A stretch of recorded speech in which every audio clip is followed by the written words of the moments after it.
Greece. 3,000 years of history written into the stone. Most travelers come for the blue. They leave with something they didn't come for. Athens, the city that invented the idea you're free to disagree with this video. Whitewashed alleys at the foot of a sacred rock, bougainvillea over Byzantine churches, a modern city built on streets older than most countries.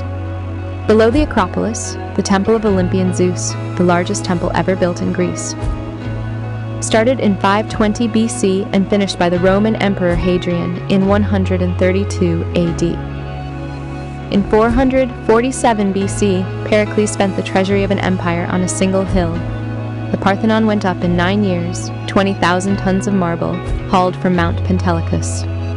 Around it, the same generation invented democracy, theater, philosophy, history, and medicine. Socrates walked these streets, Plato, Aristotle, Hippocrates, Sophocles in one city, 40 years. Most of what the West would think for the next 2,000. Athens went quiet for 1,000 years after Rome fell, Byzantine fell, Ottoman fell. By 1834, when it was named the capital of newly independent Greece, only 4,000 people lived here. The city you see now was largely built in the last 200 years. Neoclassical buildings raised by a country trying to remember itself. Most great cities are remembered for what they built. Athens is remembered for what it thought. The Parthenon will eventually fall. The idea that a citizen has the right to question power is the column still standing. You don't visit Athens, you return to it. Even the first time, subscribe and follow GoBeyondia. Santorini. The most photographed island in Greece is the wreckage of the largest explosion in human memory. White houses spilling down a black cliff, a sea where land used to be. The sunsets people fly here for.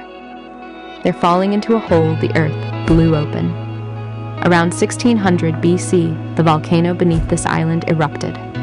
40 cubic kilometers of magma, a column of ash 40 kilometers high. Tsunamis that struck Crete 70 miles south and may have ended the Minoan civilization.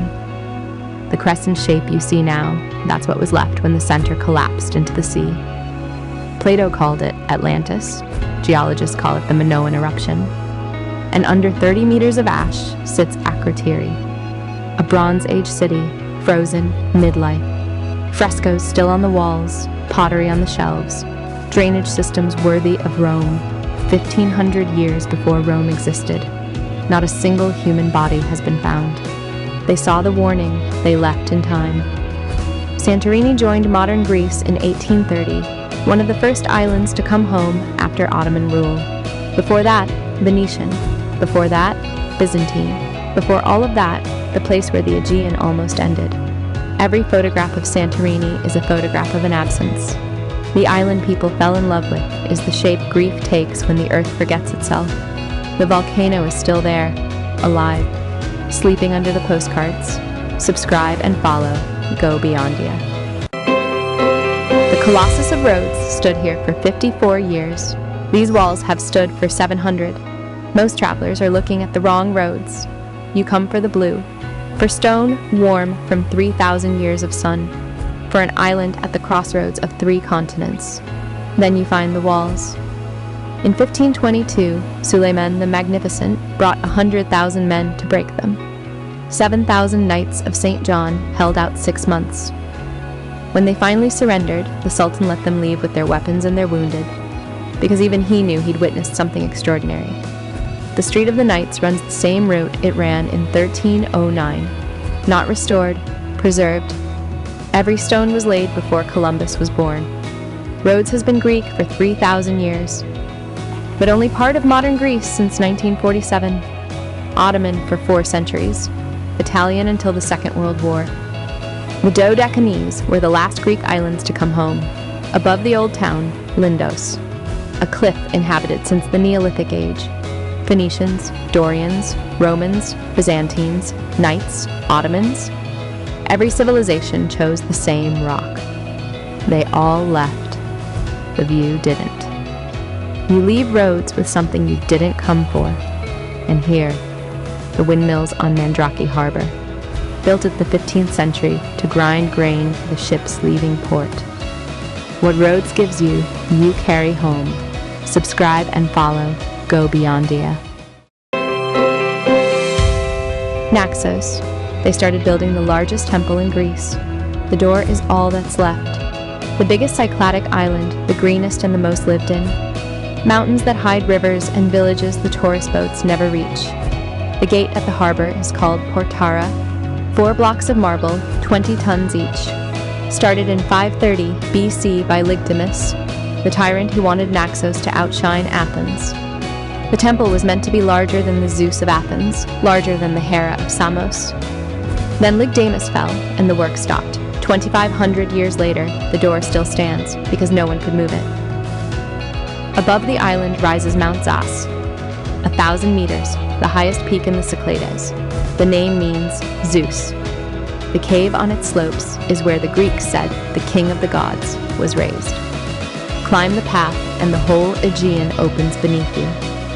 For 3 centuries after the Crusades, Naxos was the seat of Venetian power in the Aegean, the Duchy of the Archipelago, ruling every Cycladic island from one hill. Ottoman from 1566, Greek again from 1829. Most islands sell what they finished. Naxos shows you what it didn't. A door without a temple, a castle whose dukes are gone, a mountain named for a god no one prays to anymore, and all of it, somehow, still standing. Lygdamus built a door for a temple that never came. 2,500 years later, the door is the temple. Subscribe and follow GoBeyondia. Meteora. Monks climbed these rocks to disappear. 7 centuries later, the world still can't look away. Sandstone pillars rise 500 meters above the plain of Thessaly. Meteora, suspended in the air. That's what the name means in Greek. The first hermits came in the 9th century, looking for caves where no one could follow. 500 years later, monks began building on the summits. 24 monasteries hauled up by rope, basket, and net. Ladders were pulled in behind them. When the Ottomans came for Thessaly, the rocks held what the plain could not. 6 monasteries are still active. Frescoes painted in 1527 are still on the walls. At the foot of these rocks, an older craft. Thessaly was making pottery before Egypt built the pyramids. The wheel still turns, same clay, same earth, 8,000 years on. The monks climbed to escape the world. The world followed them up. What was built to vanish became impossible to ignore. Subscribe and follow GoBeyondia. Paros. 8 million people see it every year. Almost none of them ever come here. You come for the light and lanes so white they blind you at noon. For jasmine over courtyard walls, and the Aegean slapping a harbor 1,000 years old. Then you find the reason Paros matters. The Venus de Milo, the winged victory of Samothrace, Hermes of Praxiteles, all carved from marble quarried here. Parian marble so fine, so translucent, light passes through it.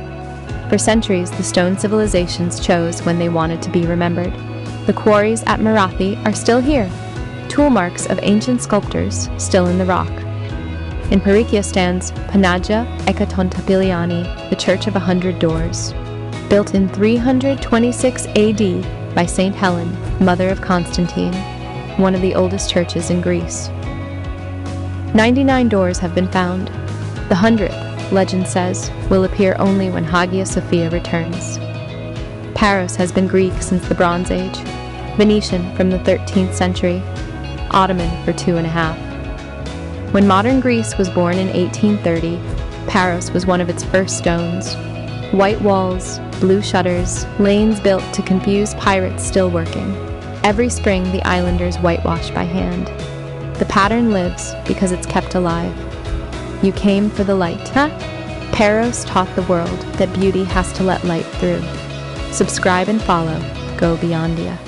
Every place has a story. Stay curious. Follow and subscribe GoBeyondia.